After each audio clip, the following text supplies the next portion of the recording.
Une fois de plus, j'ai surpris mon mari dans une relation ambiguë avec une étudiante, et j'ai saccagé la maison dans un accès de folie. Ma belle-mère a dit que je n'avais pas la capacité de garder un homme sous contrôle, et ma belle-sœur a affirmé que je l'avais bien mérité. Je veux divorcer. Mais Arthur me menace avec notre enfant. Alors pour lui je choisis de tout endurer. Je n'aurais jamais cru que ma patience durerait toute une vie. Arthur a mené une vie de débauche pendant que je le servais, et il a fini par mourir paisiblement dans son lit. Tandis que moi, après une vie de labeur, j'ai fini méprisée par mes propres enfants, morte de maladie dans une chambre louée. Le ciel a eu pitié et m'a ramenée à l'époque précédant mon divorce. En ouvrant les yeux, je vois ma belle-mère, morte depuis plus de 20 ans, me pointer du doigt en criant « Louise, comment osais-tu saccager ma maison? Tu as perdu la tête. Ce n'était qu'une discussion avec une étudiante, et tu t'es comportée comme une chienne enragée. Quelle éducation! Si tu ne sais pas garder ton homme, ne t'en prends qu'à toi-même. Tu l'as bien mérité. Si tu en as le courage, divorce donc. Mon fils est professeur d'université, alors qu'une femme au foyer comme toi. Je me demande quel homme voudrait d'une marchandise d'occasion comme toi après le divorce. Maman, ne t'inquiète pas. Elle n'aura pas le cœur de divorcer. La sœur aînée Litao avait un air de jubilation malveillante. C'était elle qui venait d'encourager ma belle-mère à me gifler. Tu oses encore casser des choses. On devrait te battre à mort. Mon beau-père, assis dans son fauteuil roulant, la bouche tordue, marmonnait. Frappe, frappe. Je savais qu'il incitait Arthur à me battre. Le visage enflé. J'ai tourné la tête et vu Arthur assis sur le canapé à regarder la télé. Je lui ai demandé. Ta mère veut que tu divorces de moi. Tu es d'accord? Sans même lever les yeux, Arthur a répondu. Je m'en fiche. Si tu veux divorcer, divorçons. J'ai dit. D'accord. Je suis d'accord pour divorcer. Demain nous allons au bureau des affaires civiles.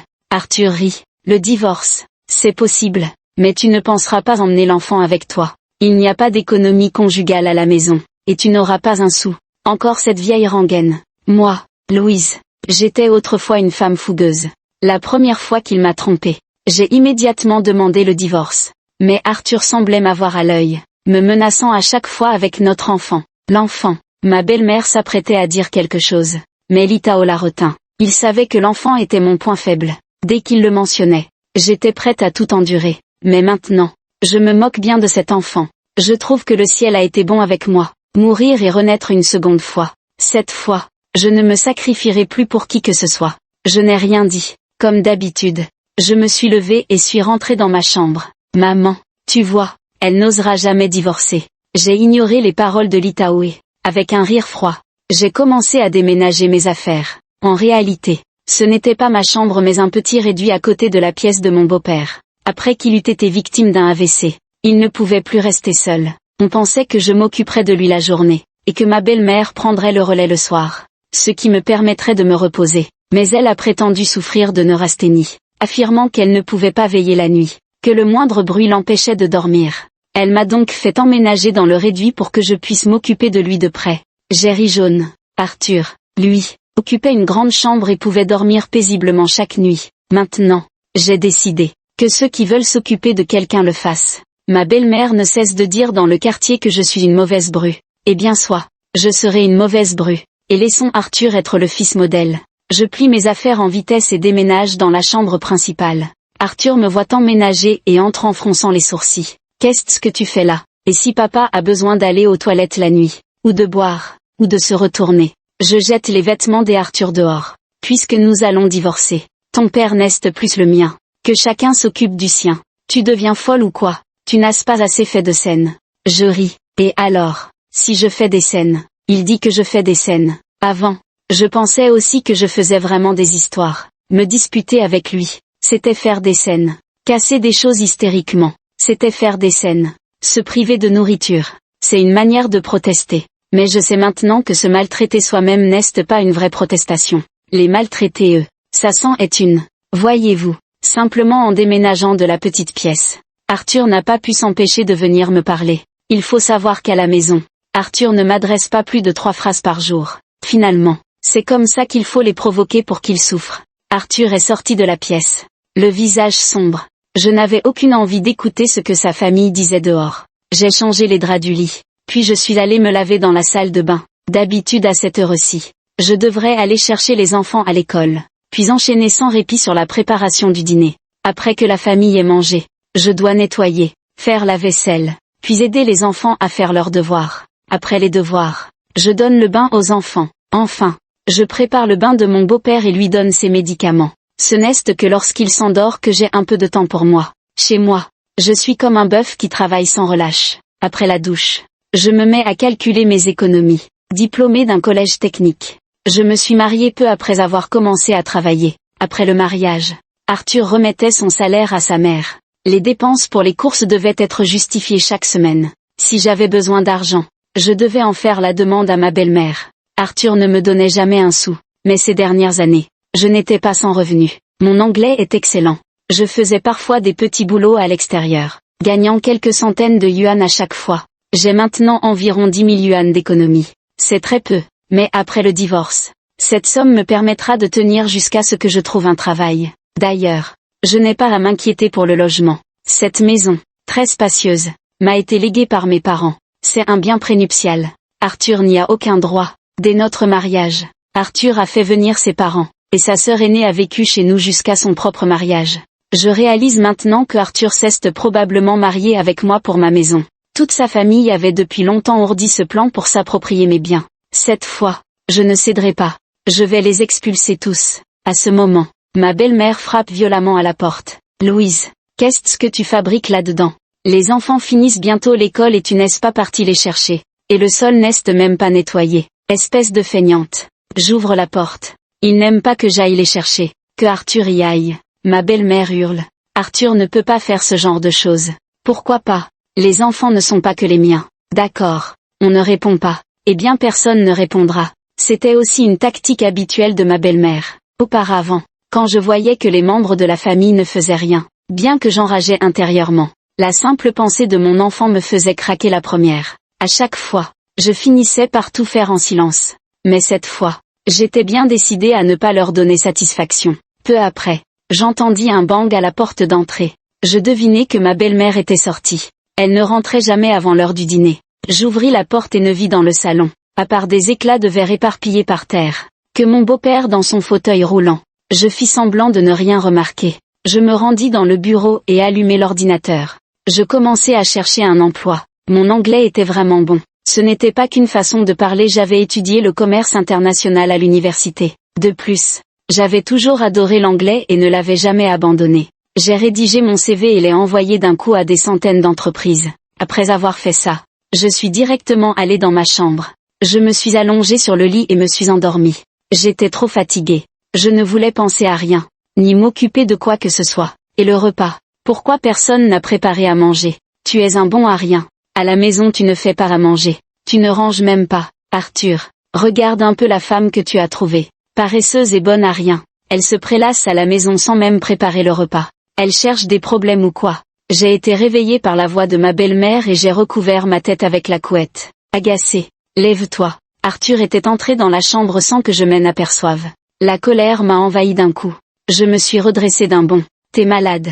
Tu ne vois pas que je dors. Arthur s'est énervé. Dormir. Dormir. Dormir. Il est à peine quelle heure et tu dors déjà. Pourquoi tu n'as pas préparé le dîner? Je ne mange pas. Ce n'est pas pour toi. Maman veut que tu fasses à manger. Pourquoi tu ne l'as pas fait? Je suis stupéfait. Tu ne comprends pas ou tu es stupide. J'ai dit que je ne mangerai pas. Que celui qui veut manger. Cuisine. Tu le fais exprès. Qu'est-ce que ma mère t'a fait pour que tu t'acharnes comme ça? Louise, tu exagères. J'exagère. Et alors? Qu'est-ce que tu vas faire? Divorce et dégage. Va retrouver ta prétendue douceur. Qu'elle vienne s'occuper de toute ta famille. Arthur prend plusieurs inspirations profondes. D'accord. Si tu ne cuisines pas, les enfants jeûneront aussi. Je roule des yeux. Toujours la même rengaine. Pas la moindre originalité. Pendant que nous nous disputions, les deux enfants sont rentrés. Li Xuan et Li Mumu sont des jumeaux de 9 ans. Dès qu'il entre, Li Mumu nous voit en train de nous quereller. Maman, pourquoi tu te disputes encore avec papa? Tu ne pourrais pas te taire un peu? Li Xuan hocha la tête à son tour. C'est vrai, maman, tu cries trop fort. Et aujourd'hui, tu n'es même pas venu nous chercher. Mon frère et moi. Arthur, le visage sombre, ajouta. Regardez dans quel état est votre mère. Surtout, ne prenez jamais exemple sur elle. Une vraie mégère, sans aucune éducation. J'ai l'impression qu'on m'étouffait, tellement la colère me coupait le souffle. Je regardais froidement ces deux êtres que j'avais mis au monde. La génétique est décidément une force implacable. Li Mumu et Li Xuanxuan avaient hérité de tout l'égoïsme et la mesquinerie de la famille Li. Ils ne voyaient que mes éclats de voix à la maison. Et à chaque fois, ils prenaient le parti des Arthur. Dans ma vie précédente, quand j'étais gravement malade, leur seule préoccupation avait été de se débarrasser de moi, plutôt que de m'emmener consulter un médecin. J'avais enfin compris. Mari et enfant, quelle farce. Un tel mari et de tels enfants. Je préférais m'en passer. Avec un sourire qui n'atteignait pas mes yeux, je lançai. D'accord. Je ne me disputerai plus avec votre père. Dépêchez-vous de l'emmener dehors. J'ai mal à la tête aujourd'hui. Et ne venez pas m'importuner tous les deux. Deux petites choses échangèrent un regard. Ne comprenant pas pourquoi aujourd'hui j'avais décidé de ne pas me disputer comme d'habitude. Arthur ouvrit de grands yeux. Les enfants sont rentrés à la maison. Pourquoi tu restes couché? Va faire à manger. Je l'ignorais complètement. Arthur cria à plein poumon. Louise, tu m'entends ou pas? Voyant que je ne réagissais pas, il continua. T'es sourde ou quoi? Je t'ai dit d'aller faire à manger. Jusqu'à quand tu vas faire ta capricieuse? Je t'ai dit que c'était juste une conversation normale avec une étudiante. Tu exagères vraiment. Qu'est-ce que les gens vont penser de moi? Je me levai et fis signe aux deux petits de venir. Lorsque Li Xuanxuan et Li Mumu s'approchèrent, je dis, moi, je ne me dispute pas. C'est votre père qui hurle sans arrêt. Pouvez-vous lui demander de se calmer? Il est professeur. Comment peut-il manquer à ce point de savoir-vivre? Ne l'imitez surtout pas plus tard. Il se comporte comme un fou. Les deux petits levèrent les yeux vers Arthur. Papa, arrête de te disputer. La belle-mère fit irruption, écartant les deux enfants. Qu'est-ce que vous pouvez comprendre? Vous deux, votre père est en train de dresser sa femme comme il faut. Li Xuanxuan fut poussé et tomba immédiatement par terre, éclatant en sanglots. Ma belle-mère, les yeux en triangle, me lança un regard méprisant. Pourquoi tu pleures? Bonne à rien, tu ne sais que pleurer. On dirait qu'il y a un mort dans la famille. À te voir sangloter comme ça. Autrefois, je me serais précipité pour prendre Li Xuanxuan dans mes bras et me serais disputé avec ma belle-mère. Mais maintenant, je ne suis plus aussi stupide.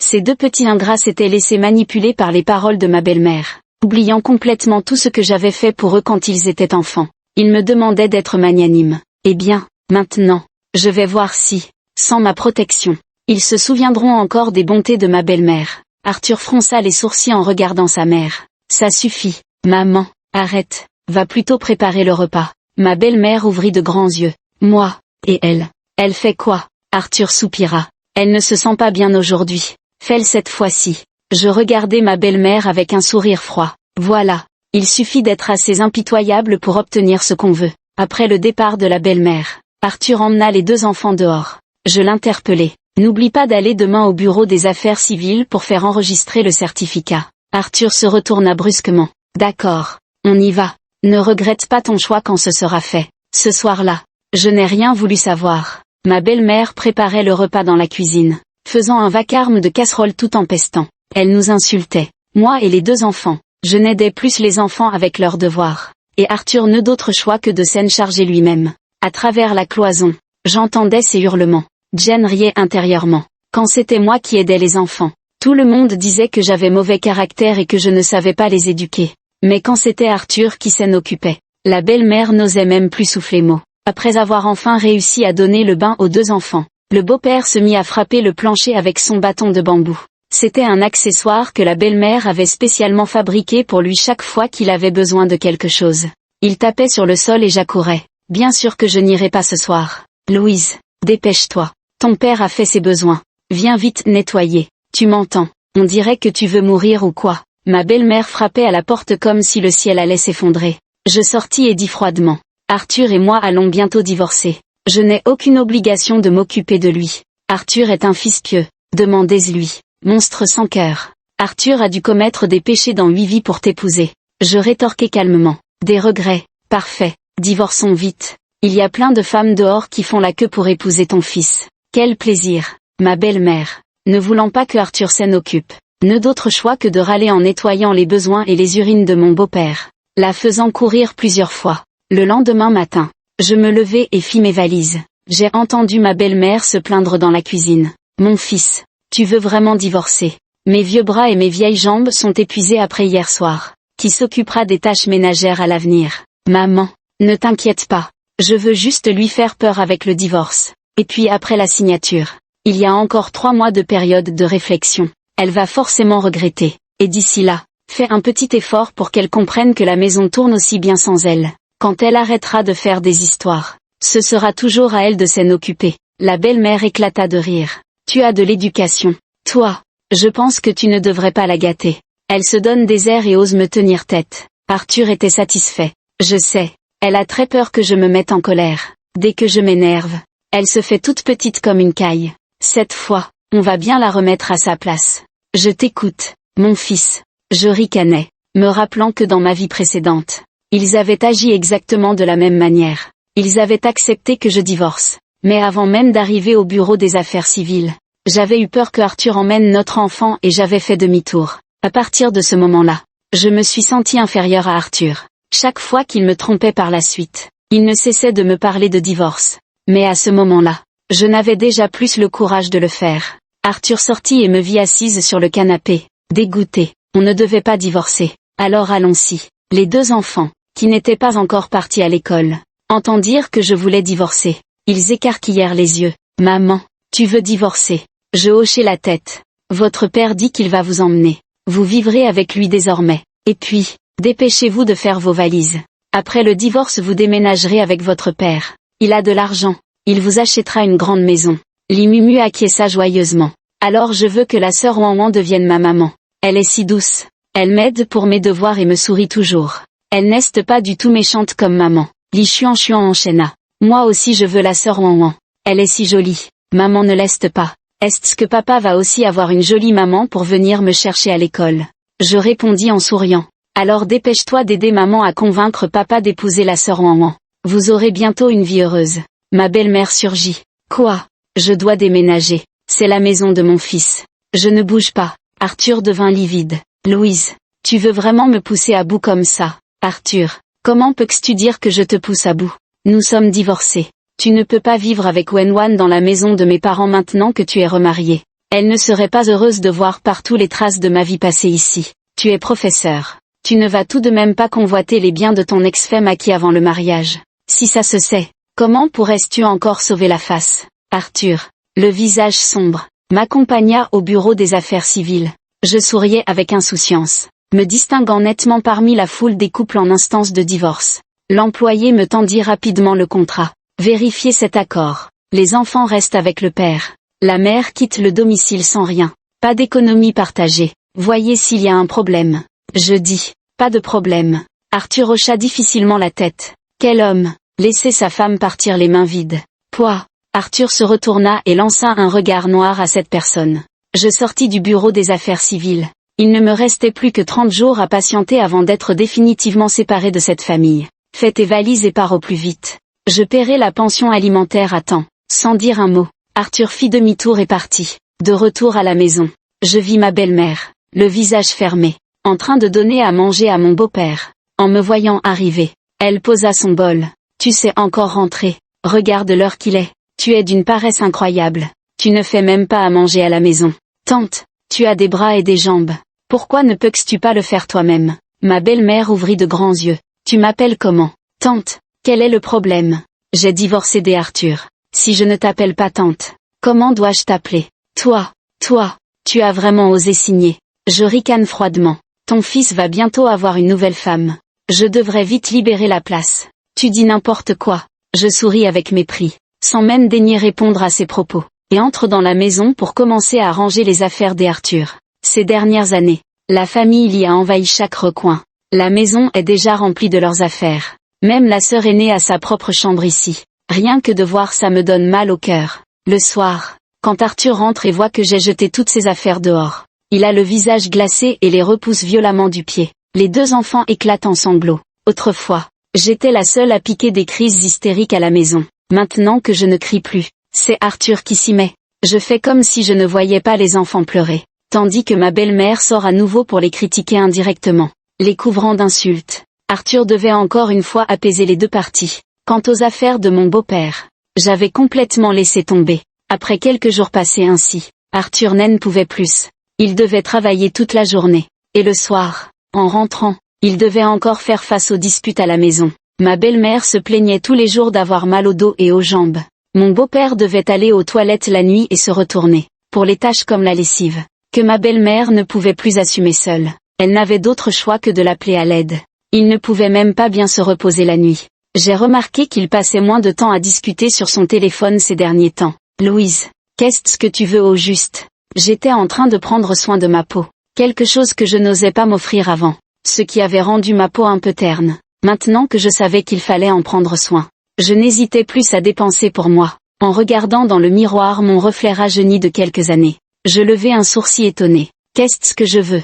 Je ne comprends pas. Je ne veux rien de particulier. Tu fais encore semblant. Tu ne vois pas tout ce qu'il y a à faire à la maison. Ma mère et moi sommes épuisés. Et alors? Ce ne sont pas mes parents. Toi, tu manges à l'œil à la maison et tu oses parler comme ça. J'éclate de rire. Et, attention à tes paroles. Vous habitez encore chez moi. Et je ne vous ai même pas demandé de payer un loyer. Tu fais exprès de m'embêter. C'est ça. Très bien. Très bien. Sans moi, tu finiras mendiant. Désolé de te décevoir. Mais je vais bientôt commencer à travailler. Après avoir postulé pendant 2 semaines, j'ai enfin réussi à décrocher un entretien dans une entreprise commerciale aux perspectives très prometteuses. Demain, je commence mon nouveau travail. Tu as trouvé un travail sans me consulter, qui t'a permis de chercher un emploi. Je suis parfaitement capable de subvenir à tes besoins. J'ai levé la main. Et, stop là, nous sommes divorcés.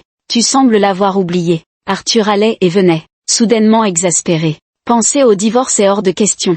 N'oublie pas que mon mois n'est pas encore écoulé. Tant que je ne signe pas, ce divorce ne se fera pas. Le visage sombre, j'ai regardé Arthur sortir. Furieux, peu importe. J'avais plus d'un tour dans mon sac. J'avais trouvé un travail et commencé à reprendre le contrôle de ma vie. Ainsi, en partant tôt et rentrant tard, j'ai rapidement touché mon premier salaire. Le jour où j'ai reçu ma paie, je me suis offerte une folie en achetant une quantité de vêtements. Ma belle-mère observait la scène avec un visage renfrogné, son regard chargé de venin. Elle n'avait plus le temps récemment pour ses parties de mahjong ou ses séances de danse, et avait visiblement perdu une dizaine de kilos, vieillissant d'un coup d'une dizaine d'années.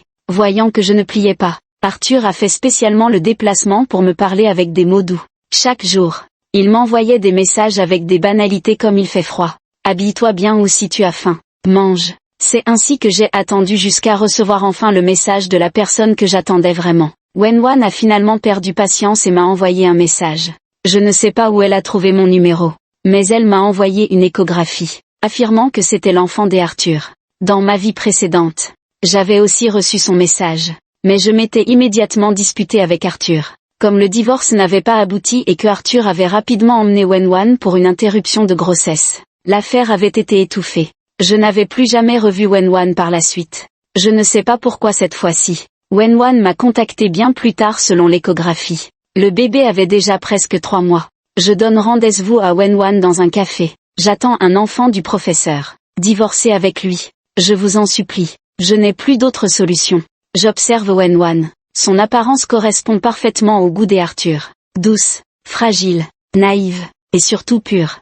Je sais qu'utiliser le mot pur pour décrire une maîtresse est inapproprié. Mais Arthur adore ce genre de petite lapine innocente. Wenwan, voyant que je ne disais rien, s'énerva. Sœur, je suis vraiment désolée. Je n'avais vraiment pas le choix. Si mon père l'apprenait, il me tuerait. C'est un vieux professeur qui attache une grande importance à sa réputation. Je prends la parole. Arthur a déjà divorcé avec moi. Il ne te l'a pas dit.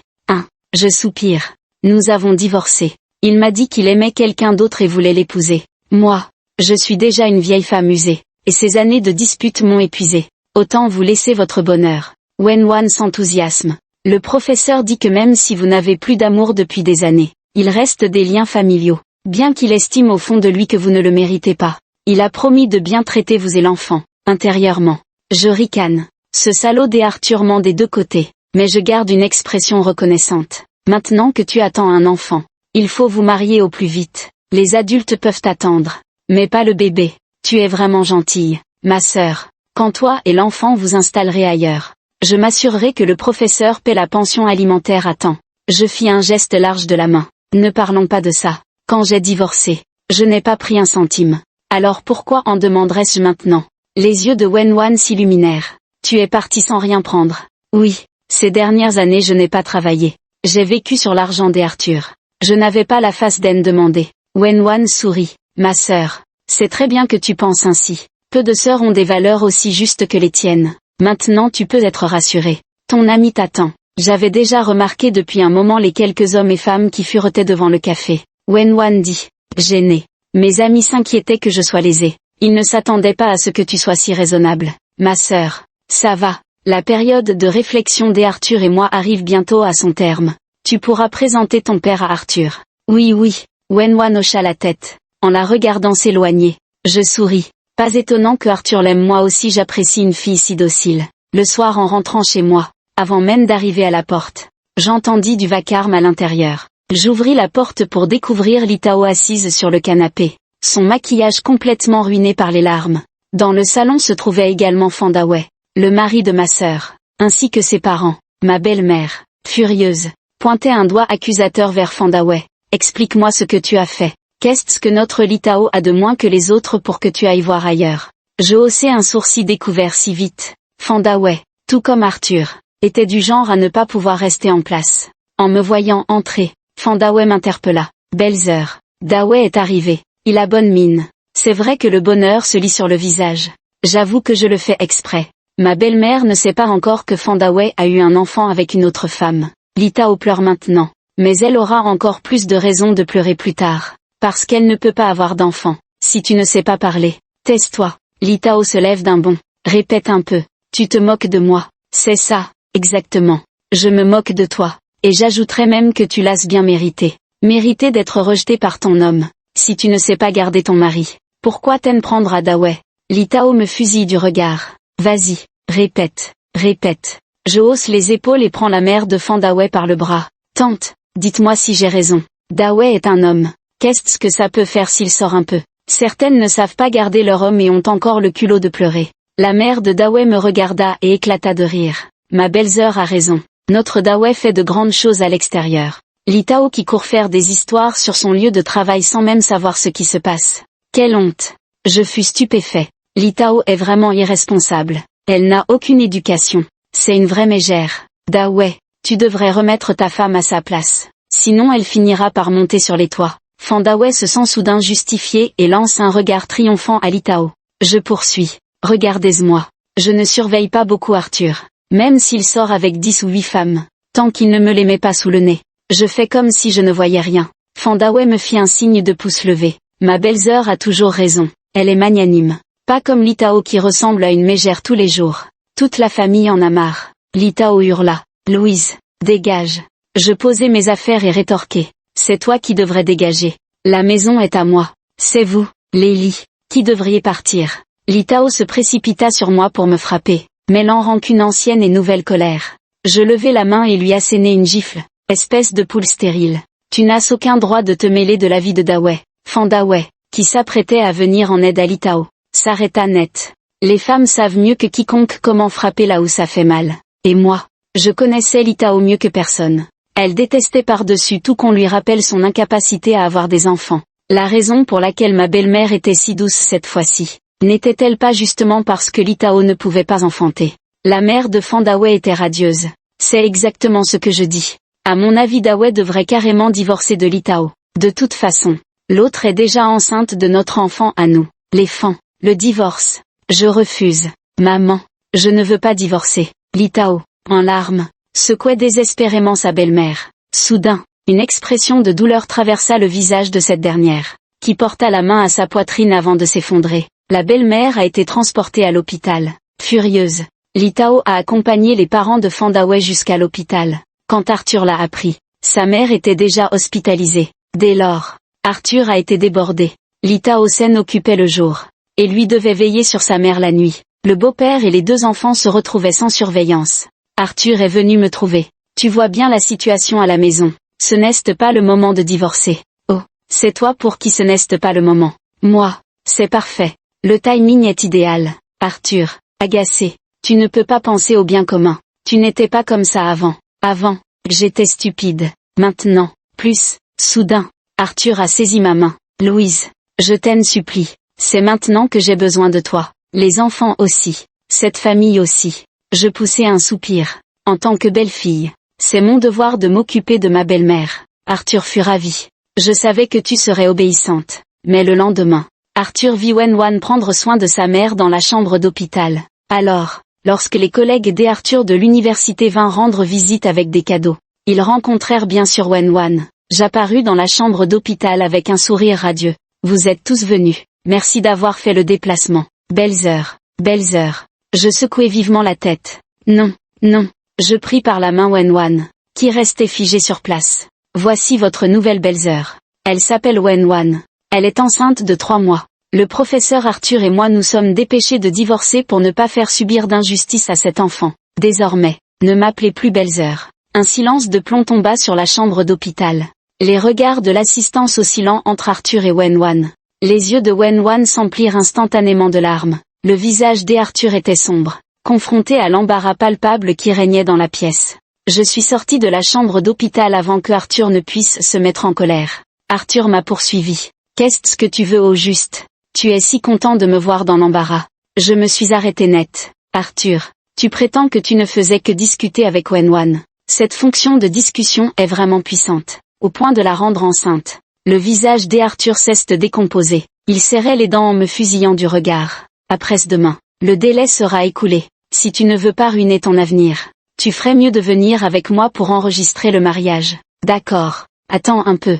Tu n'auras aucun des enfants. J'ai interrompu ma marche et me suis retourné pour le regarder. Voyant que je m'arrêtais, Arthur m'a dévisagé avec arrogance, comme pour dire que je ne pourrais jamais l'emporter sur lui. Sans la moindre hésitation, je me suis éloigné définitivement. Le jour du divorce, Arthur est arrivé sur les lieux avec les 2 enfants. À part lui, il y avait aussi Wenwan, le ventre bien arrondi, mumu, tel un petit adulte, soutenait Wenwan en disant « Maman, fais attention, Mumu est vraiment sage ». Un sourire froid se dessina au coin de mes lèvres, impassible. Dans ma vie précédente, j'avais assez souffert à cause de ces 2 enfants. Les regarder ne me faisait plus mal. Arthur déclara « Je suis venu aujourd'hui pour que tu voies les enfants une dernière fois. Tu ne les reverras plus jamais. » D'accord, Arthur, comme s'il n'arrivait pas à s'y résoudre, demanda « Tu ne veux vraiment pas essayer de sauver notre mariage? Si tu t'excuses, je peux annuler le divorce. » Wenwan, nerveuse, prit le bras d'Arthur. Je ris. Ce n'est pas très convenable de dire ça devant ta nouvelle femme, n'est-ce pas? Finalement, Arthur et moi avons officialisé notre divorce. Au moment où j'ai reçu le certificat de divorce, j'ai pleuré de joie. Arthur, à côté de moi, a déclaré avec indifférence. Il est trop tard pour pleurer maintenant. Le jour même, Arthur et Wenwan ont obtenu leur certificat de mariage. J'ai encore éclaté en sanglots. Les 2 étaient enfin réunis. Bien sûr, Arthur, ayant obtenu son certificat de mariage, ne pouvait plus continuer à vivre avec moi. Il a rapidement déménagé. La maison est soudainement devenue spacieuse. J'ai engagé une entreprise de ménage pour tout ranger, à l'intérieur comme à l'extérieur, jetant les vêtements que mes beaux-parents n'arrivaient pas à se résoudre à abandonner, ainsi que tous les déchets accumulés dans la maison. Quant aux affaires laissées par l'Itao, je les ai toutes traitées comme des déchets. C'était comme si plus de 10 ans de malheur s'étaient enfin éloignés de moi. Ma vie est devenue plus épanouissante. Plus besoin de me lever tôt pour préparer le petit déjeuner. Je cuisine quand j'ai envie. Et si je n'ai pas la motivation de faire le ménage, je fais appel à une aide extérieure. Plus besoin de m'occuper de mon beau-père chaque soir. Je respire enfin à plein poumon. Je me suis davantage investi dans mon travail. J'ai fait la connaissance d'amis intéressants. Le week-end, je pars en randonnée en montagne. Et pendant les vacances, je voyage occasionnellement dans d'autres régions. Une vie que je n'aurais même pas osé imaginer auparavant. Très vite, grâce à mes compétences exceptionnelles, j'ai obtenu une promotion et mon salaire a doublé. C'est à ce moment-là que j'ai aperçu 2 enfants devant ma porte. Et je suis restée stupéfaite. Qu'est-ce que vous faites ici? Li Mumu et Li Xuan baissaient la tête sans dire un mot. Je les ai observés. L'hiver approchait. Et pourtant ils portaient encore de fines vestes. Mais même ainsi, je ne les ai pas laissés entrer, puisqu'ils ne voulaient rien dire. Je n'avais pas envie de poser des questions. De toute façon, avec une belle-mère, on a vite un beau-père. Mon ex-belle-mère n'a jamais aimé les enfants. Li Mumu pouvait encore bénéficier de sa préférence. Mais Li Xuan, c'était une autre histoire. Où avez-vous déménagé? Je vous raccompagne. Li Mumu s'est soudain mis à hurler. Tu es ma mère ou pas? Je suis venu te voir et tu veux encore nous chasser. J'ai répondu calmement. Je ne suis pas ta mère. Ta mère s'appelle Wenwan. Tu mens. C'est toi ma mère. Wenwan n'est pas ma mère. Dans ma vie précédente, Li Mumu était méchant et égoïste, tout comme sa grand-mère. Je l'avais élevé et envoyé dans une école prestigieuse, lui trouver une épouse et lui donner des enfants, élever ses petits. travailler sans relâche pour mon fils. Dès l'aube, une montagne de tâches m'attendait. Mais quand ses enfants ont grandi, il m'a chassée. Lorsque je suis tombée malade, alitée et incapable de me déplacer, les responsables du quartier l'ont contacté. Il a répondu que je n'étais pas sa mère. Je dois fournir une preuve que je suis bien sa mère. Sinon, il n'a aucune obligation de subvenir à mes besoins. Alors, as-tu une preuve que je suis ta mère? Li Xuanxuan a commencé à sangloter. Maman, j'ai eu tort. Je n'aurais pas dû appeler quelqu'un d'autre maman. Pardonne-nous. Li Xuanxuan ne valait guère mieux. Dans sa vie précédente, elle pensait que je favorisais Li Mumu et me traitais avec indifférence. En réalité, je n'ai pas moins investi en elle qu'en Li Mumu. Et je lui ai même donné plus d'argent. La majeure partie de l'argent laissé par Arthur lui a été donné. Li Mumu pense que, parce qu'il est un garçon, il n'a pas reçu tout l'héritage et me déteste pour cela. Li Xuanxuan estime que je favorise son frère, puisque je m'occupe toujours des enfants de sa famille. Les deux enfants ont le sentiment d'avoir été lésés, bien avant que je ne tombe malade. Li Xuanxuan avait déjà disparu de ma vie. J'ai choisi d'appeler la police et leur ai confié mes deux enfants. En partant, les regards des deux policiers étaient plutôt froids à mon égard. J'ai esquissé un sourire forcé. Soudain, je me suis senti complètement découragée. Je croyais que la venue des deux enfants n'était qu'un coup de colère passager. Mais je ne m'attendais pas à ce que Wenwan me retrouve soudainement. Elle avait déjà accouché et n'avait même pas fini sa période de confinement postnatal. Elle n'arrêtait pas de pleurnicher. Ma belle-mère ne fait rien. Je dois m'occuper seule du bébé tout en prenant soin de mon beau-père paralysé. Pire encore, ils exigent que je lave mon beau-père. Ma belle-sœur veut encore divorcer. Elle revient à la maison tous les 2 jours. Je n'ai même pas le temps de dormir tranquillement. Arthur me dit toujours de patienter, mais je n'en peux vraiment plus. Jusqu'à ce que je découvre récemment des photos d'une autre femme dans son téléphone. À ces mots, j'étais déjà agacée. Mais pourquoi viens-tu me voir? Je ne peux pas t'aider. Tu peux m'aider. Si tu te remaries avec Arthur, je serai libérée. Tu es folle.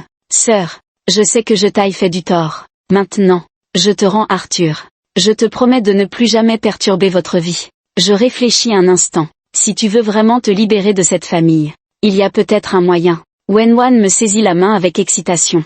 Tu n'as qu'à menacer Arthur directement. Dis-lui qu'il te harcèle. S'il ne divorce pas, dénonce-le à l'école. De toute façon, sa réputation à l'école est déjà ternie. Et maintenant il drague d'autres femmes. Comme il tient tant à son image, il acceptera sûrement de divorcer. Après tout, c'est exactement comme ça que j'ai divorcé d'Arthur à l'époque. Une fois la solution trouvée, Wenwan a effectivement suivi mes conseils, menaçant Arthur de divorcer. Bien sûr, Arthur n'était pas d'accord. Et même mon ex-belle-mère est devenue méfiante. Elle n'osait plus laisser Arthur divorcer.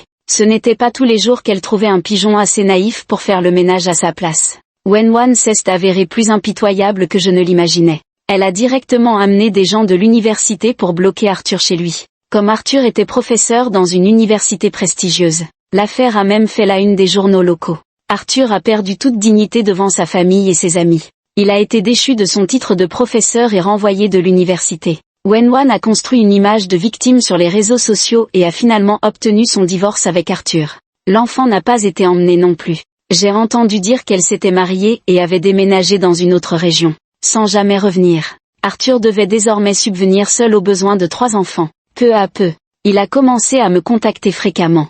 Mais lorsqu'il est venu me chercher chez moi, impatient, j'avais déjà vendu la maison et pris un vol pour l'étranger afin de commencer une nouvelle vie. Dès le jour où les enfants sont venus frapper à ma porte, j'ai su que pour me débarrasser définitivement d'Arthur, je devais aller là où il ne pourrait pas me trouver. Depuis ce moment-là, j'ai postulé pour un travail à l'étranger. Heureusement, c'était un pays où mes collègues ne voulaient pas aller, et ma demande a vite été acceptée. La vie n'est pas facile ici, mais mon cœur est libre. En voyant mes économies augmenter, j'achetais parfois quelques articles que j'envoyais en Chine pour mes 2 enfants. Plus tard, j'ai eu un nouveau petit ami ensemble quand ça nous plaisait, séparés quand ça ne nous convenait plus. Je profitais de l'amour et de la vie comme toute personne libre, à ceci près que je ne m'attendais plus jamais au mariage.